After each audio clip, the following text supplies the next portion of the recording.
week to go. We've had a hell of a week. Before we get to our poster boy of the week, and if you don't know who he is, shame on you. Just as an overview, a reminder, the demo is next Monday, 7:30 in the morning at 47th and Broadway, which is under the windows of Bill Clinton's office. Will Clinton Properties, right? 47th and Broadway. We'll go, that's where everyone is meeting. At this point, as you can see, we have banners, we have the props, we have, the media certainly knows about us now, and all that. At this point, the demo, the committee has done what it can do. The demo belongs to everybody here, and it's up to everybody here to make it work. If you call your friends, if you get yourself there, if you call your friends, if you help us take care of the tasks that still need to be done in the next week, and then if you call everybody and get everyone there, we will have a great demo. But it's really up to all of you. That said, before we get to the specifics, what happened this week was AIDS became an issue in this campaign.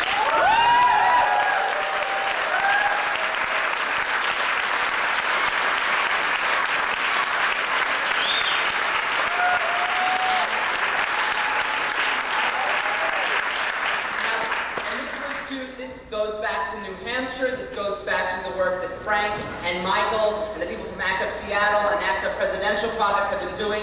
They've been hounding the candidates all across the country. It's just that when they got to New York, the media discovered that that's what we've been doing. And that's why it is now an issue. Also, because they got so fed up with everything they put up across the country, when they finally got to New York, it exploded. And to talk about that, the particular explosion that really caused all of this, I'd like to call down Bob Rasky.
Never debate a Rhodes Scholar. It gets you into a world of trouble. And I particularly want to thank David Binder for holding up an AIDS 92 sign in a sea of yuppie scum and Secret Service agents.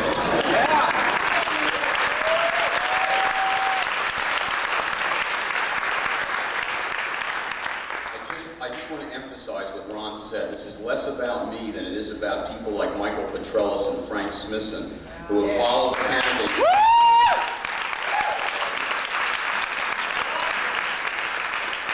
They were the ones who pushed Clinton to the edge. I just happened to be there when he fell over. It was a victory of sorts that he endorsed some of our major demands in front of the national media. On the other hand, standing nose to nose with him, or snot nose to snot nose with him, as the case may be, and not feeling any human presence I could recognize was disturbing, to say the least. He had the blankest. I was talking to him and he was talking to me, but he was looking at the cameras, and he had the blankest human face I've ever seen.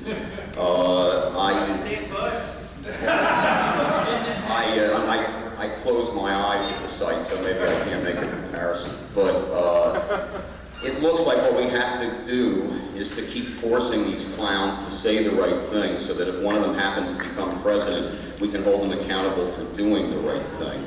Yeah. But it's always important to say that we all know that the names of the people who might save our lives are not Bill Clinton, Jerry Brown, etc. The names of the people who might save our lives are Iris Long, Mark Harrington, Peter Staley, etc. And they're the ones who will be remembered as the heroes of this epidemic, as well as those who have gone before. When I said to Clinton, we're not dying of AIDS, we're dying of 11 years of government neglect, I was using Vito Russo's words to try to teach him what Vito taught me.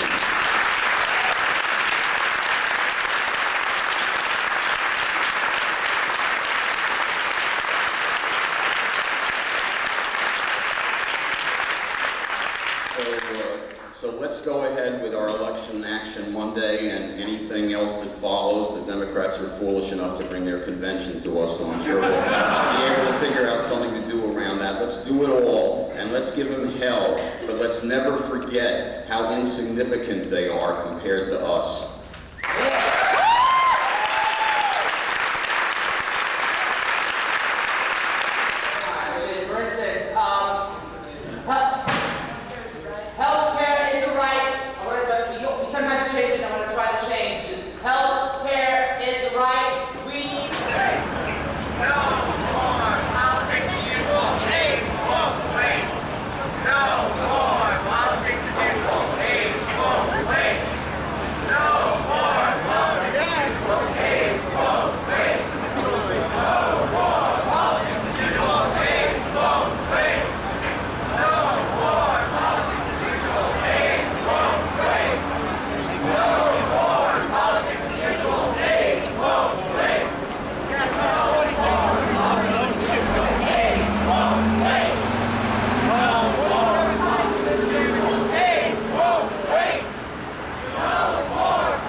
I don't know why the candidates don't talk about AIDS. It's maybe the central issue, should be the central issue of this campaign. 1 million Americans are HIV positive, and it's not the central issue of the campaign. I don't understand what's going on. You know. Why don't the candidates talk about AIDS in this report? Well, it's not that I think that the candidates don't talk about AIDS, it's that they talk about it only to us. You know, they think that talking about it to us is fine, and it's not. They've got to talk about it in the general press. They've got to bring it up on their own. It's a fine and dandy to talk about AIDS, but if you're only doing it at when you're heckled by AIDS activists, it really defeats the purpose. We need the candidates to talk about it openly in all of the press venues, at every appearance. You know, we can't just put up with being part of a closed audience. They've got they've got to make it a general population issue. And what's happening is that the only time they're talking about it is with us, when it's aimed at us, focused at us. And that's not enough. That's just not enough. We're here today because the candidates are not talking about AIDS unless we force them to. They just simply don't get it. After 11 years and nearly 150,000 American deaths, they still just don't think that this means anything. There's a new infection every minute in this country, and they just don't get it. Healthcare, dealing with the issue, they simply just don't get it. We've got to force them into it. It's business as usual, and it doesn't matter which party it is. And that's why we're here today. Hey, hi.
I have to get people to fill out support sheets. Oh, okay, We're in the no paper. problem. Yeah, I saw.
candidates talk about AIDS? They're afraid to, and they don't know how to. They don't know what the real issues are. They don't know what the facts are. They don't know how to talk about it. They need a lot more education, and they need to meet with us to figure out what the real issues are. Cool.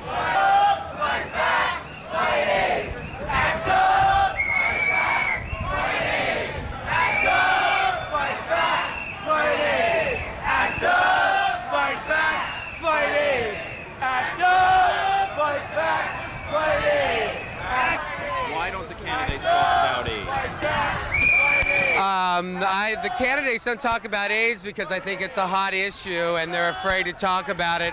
They may upset part of their voters. And I think in reality what will happen is that the voters will embrace them because most everybody's worried about AIDS. The polls show that children in elementary and junior high school and high school, one of their #1 fears is AIDS. So I think the candidates need to crawl out on the limb and find out that it doesn't break.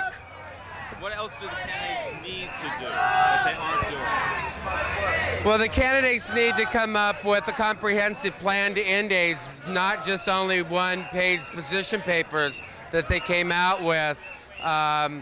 Bill Clinton, it took him 4 months into his campaign before he came out with a one-page position paper. We want to see lengthy, comprehensive plans to end AIDS from what will happen from the moment they get into the White House for not only what they believe in and what they think should happen, but a day-by-day, month-by-month, year-by-year plan to end AIDS. What about the morality of a candidate who won't talk about AIDS unless being forced? Well, the whole idea of having to force a candidate to speak about AIDS is common, but you know, there are candidates like Paul Tsongas who was very forthright with talking about AIDS. He wasn't having to be forced. They came up with AIDS position papers on their own without having to be chased. Like Bill Clinton, we had to chase and dog him to come up with the AIDS position paper, and he makes a better candidate for it. We're living in a city which has a huge TB epidemic. We are living in a city that handles TB worse than any other city in this country and worse than all of the developing world. Why? Because we have a part-time asshole running the TB Bureau here in New York, and more because the federal government gives us no money to fight TB, which is the single biggest cause of death right now for people with AIDS.